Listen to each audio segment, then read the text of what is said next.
لاغرجي چې د ننګرهار کوټ ولسوالۍ یوه لرې پرته سیمه ده چې تر ډیره د بیرغونې له پروژو وروسته پاتې ده. د سیمې اوسیدونکي دلته په راغلي امن خوشحاله دي، خو وايي کرنیزې ځمکې د تخریب له ګواښ سره مخ دي. د سیمې وطن اوسیدونکی ملک عبدالجمیل وايي په خوړ کې د زیاتو سیلابونو له امله کرنیزې ځمکې تخریب شوي او لا هم د تخریب له ګواښ سره مخ دي. دغه ځای چې کوم دی دا د لاغورجوی ساحه ده او کله چې سیلاب راشي نو زمونږ نیم خلک دلته پاتې شي، نیم پورې غاړه مالونه هم همداسې ترتیب دی او دغه بندونه سربندونه او د زراعتي ځمکې هم د موږ نه ډېره زیاته ویوړه. نو موږ غواړو چې دغه موږ له دغه استنادي دیوالونه ولګوي او بندونه له اساس کړي سربندونه.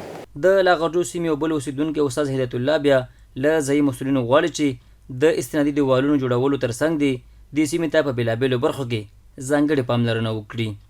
د اسلامي امارت نه دا خواهش لرو چې بس موږ سره په کوټ کې خپل امارت خپل ډیر کارونه کړي چې لاندې کوز د کوټ ساحې کې بعضې دیوالونه استنابي دیوالونه شوي، د اوبو صحت څاګانې پیدا شوي چې موږ سره په دغه ځای کې استنابي دیوالونه او سطح کې دي او محکم کوم زرونه چې پورې ورور دیوال یې محکم تیر شي. او بل دا ده چې یو پل راته په دغه ځای کې چې زموږ د تګ راتګ د دغې د مدرسې ته زموږ دغه شاګردان ماشومان ځي چې د دې د تګ راتګ مخه خلاصه شي، پل راته جوړ شي. په ورته وخت کې د کوټ ولسوالۍ ولسوال مولوي صدیق الله منصور وایي د ولسوالۍ کې د بیرغونې بېلابېلې پروژې ترسره شوي او د استنادي دیوالونو جوړول د کرنیزو ځمکو د تخریب مخنیوي لپاره اړینه اړتیا ګڼي.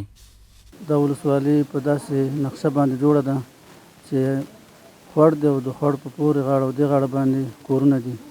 نو سږکال خو باران نه زیات و نو د ډېرو ولسونو ځمکې زراعتي ځمکې تخریب کړي، کورونه یې تخریب کړي دي.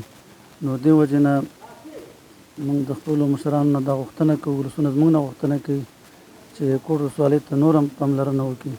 د یادونې وړ ده چې واک ته د اسلامي امارت په بیا رسېدو سره د ننګرهار په بېلابېلو ولسوالیو کې د چک ډیمونو، استنادي دیوالونو او پاکو اوبو رسولو ګڼې پروژې ترسره او ګټې اخیستنې ته سپارل شوي دي.